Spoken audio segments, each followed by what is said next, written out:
Hey everyone, Barry Carter here, aka Barry 3D from the Iconis podcast. Remember, like, subscribe, and share. Don't let the show be a secret. And on today's episode, we are talking about Sabretooth.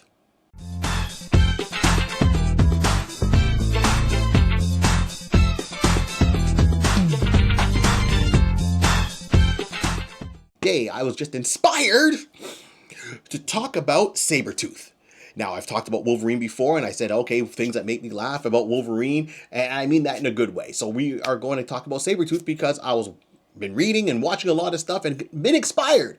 And like this show, we fan cast who could play this character, be it voice actor or live action. So now, I'm going to tell you about Sabretooth and who I think could definitely play this character after some key points. So one, we know that Sabretooth, aka Victor Creed, is a mutant assassin hitman in the Marvel Universe. He made his first appearance in Iron Fist issue number 14, created by Chris Claremont and John Byrne. Now that was the team that did a lot of the significant storylines on the X-Men. Right, that initial run. So this is where we get, Phoenix and Dark Phoenix and the Hellfire Club, and much more. Even after John left the book, Chris was writing for years. Like Chris on the X-Men is like Larry Hama for G.I. Joe. All right, now Victor Creed started off roughly around the same time as Logan, James Howlett, Wolverine, however you want to know him. They knew each other from young kid. This is a rivalry that started from then. And it was pretty much over a love interest. Both have a thing for redheads, we see. And then Sabretooth's storyline was more of abuse by his family when his powers started coming out. Unlike James came from a high-end family. He was always sickly as a child. And it's funny that he's the toughest guy around, but this is how he started off.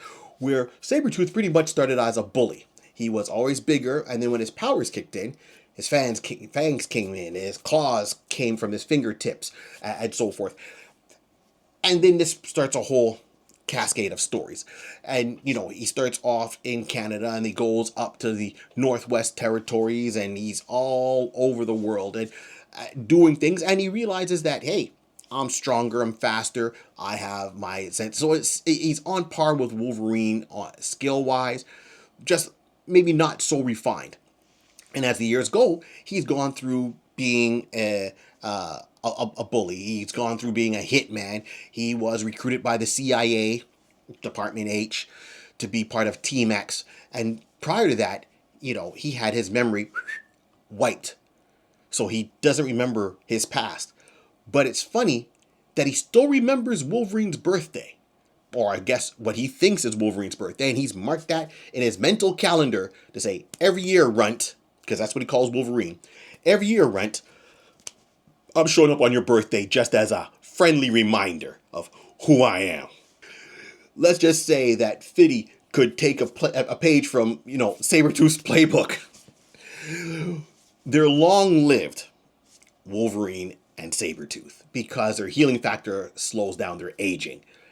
And over all those years, back from like 1910 up to present day, every year when it's his birthday, he shows up, and you can find the books and the times where, Sabretooth just randomly shows up. So he always has an idea where Wolverine will be, or his loved ones. And he gets at Wolverine through them by doing horrendous acts of violence.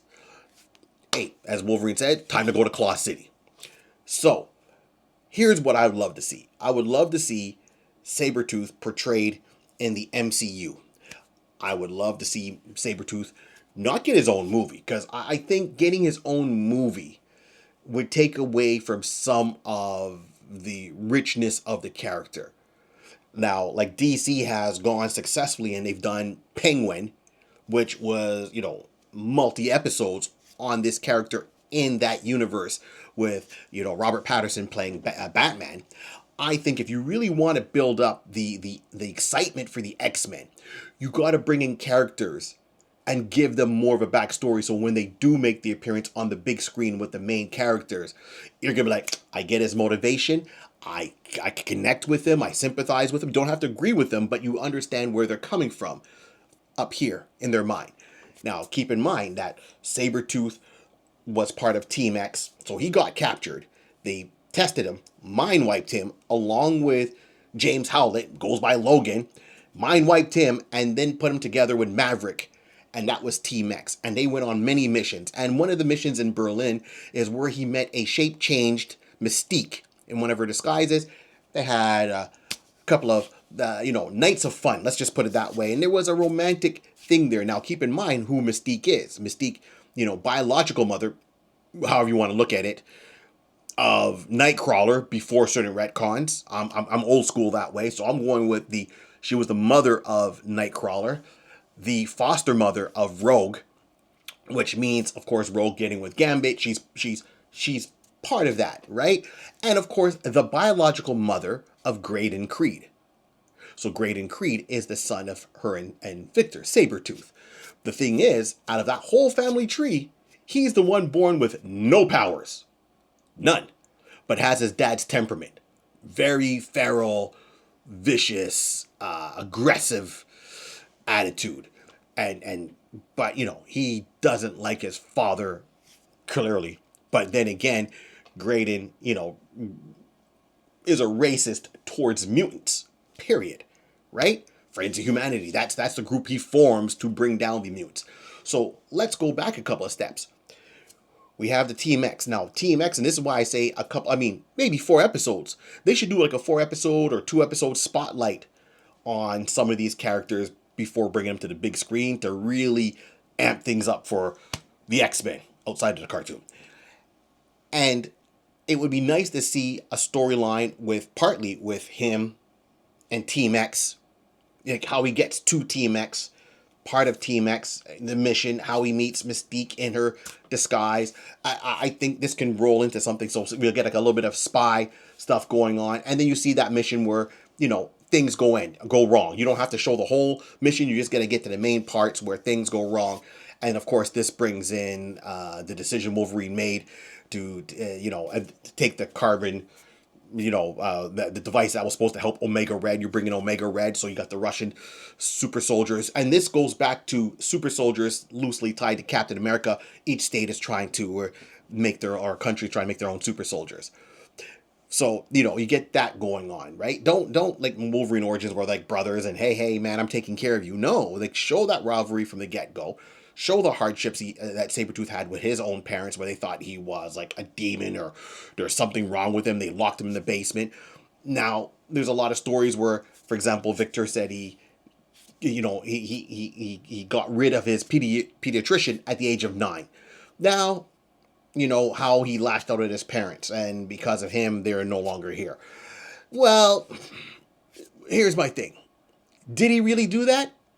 Or is that what he's saying he did to add to his own mythos? Because keep in mind that his mind got wiped. He doesn't know what happened to his parents from, or that pediatrician. Those could be false memories that were implanted into the character, or he's just making that up to show how bad of a character he is. Like, hey man, yeah, I got into my first fight at 9 and I got rid of someone at the age of 9, right? If you think about it, let's go. So I want to see this kind of portray, and keep in mind that he's a part of, outside of, he's confronted a lot of people in the Marvel universe. His first appearance was with Iron Fist, where Iron Fist was able to beat him because Sabretooth was more slashing. He found him a little bit sloppy with the technique, and he hit him with the Shaolin, as I like to say. And this is how Iron Fist survived. So you got that rivalry that started. Of course, he's dealt with Daredevil. He's dealt with Luke Cage. Okay, and he's gone outside. He doesn't just deal with the X-Men. He's a hitman in the Marvel universe, and he's a very good hitman. But he's a bully to Wolverine. So those are other points. And then we get into, what storylines he's been a part of. Outside of Wolverine, he was a part of the Mutant Massacre because he was recruiting people for Mr. Sinister for the Marauders. And one of those people he recruited for a short time was Gambit, who gets with Rogue, who her foster mom is Mystique. It's all a circle that's there, and that's a lot of deeper ties to it. He was part of, the Age of Apocalypse. storyline. I know at one point he gets kind of captured, and they try to rehabilitate him. So this is after he's got Birdie, who is a person that helps calm his bloodlust and puts him in his zone, so to speak, with her telepathy. And then, of course, him and Wolverine have a fight, and he almost gets lobotomized by Wolverine. Charles Xavier tries to rehabilitate him. It doesn't seem to be working. Of course, Wolverine's not happy about this. But at one point, he does join X Factor as a good guy. So it's him with Wild Child and Havoc and the rest of the team. And he was almost like the anti-hero on there.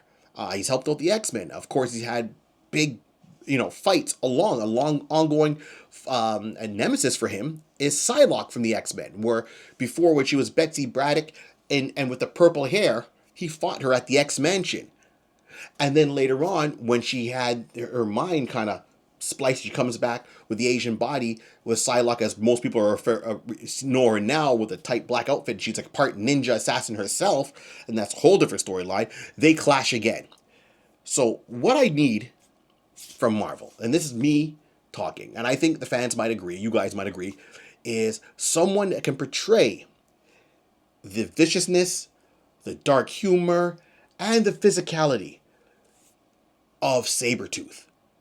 And the person that I would love to see play this role also goes by the name Maverick. And this is Logan Paul. Now, if you follow Logan Paul in WWE, you look at his past outfits with the yellow on there, and it makes you go, huh. Now, I know a lot of you are going to go, Barry, really? Logan Paul of all people? Yes. Because Logan Paul is great on the mic. He's got his podcast. He knows how to push buttons. And he's taken that and he's put that in WWE, his character, which is Maverick. And he comes up with his music, Stay Humble. First of all, let's go through it.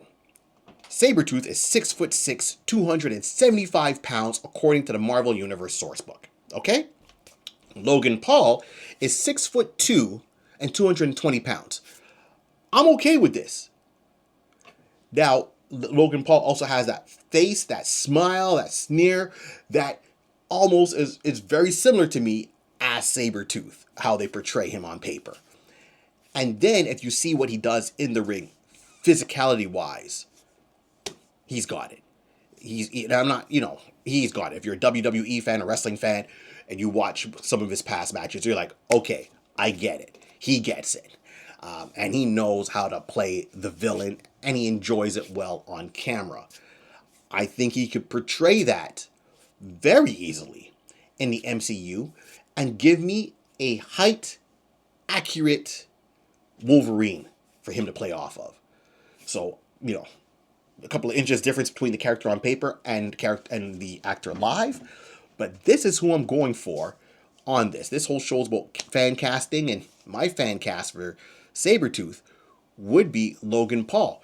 Give me a 2-episode, series on Disney Plus, like they did Marvel Spotlight. And I said again, use that brand of Marvel Spotlight to bring in some characters, be it that's animated or live action. And this is a perfect thing to kind of show some of his past, bring up his point of view during these things. So the beauty is they don't have to show the X-Men per se, but they can mention the X-Men, absolutely mention the X-Men in this series. They can have someone in a costume and see someone go around the corner and just see the leg of Wolverine, because everyone will recognize the yellow with the blue boot with the black on it, right, with the little points on either side.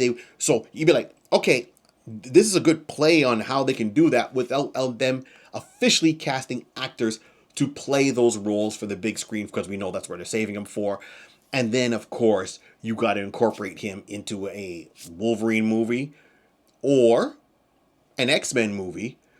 And clearly, you can do their version of Brother Evil Mutants, and you can have him a part of it or outside of that. But this is my 2 cents, right? We've talked about other characters before, and I think this is where Logan Paul would come in, because he's gone by certain things. I mean, originally he was known as the Slasher because he was almost like the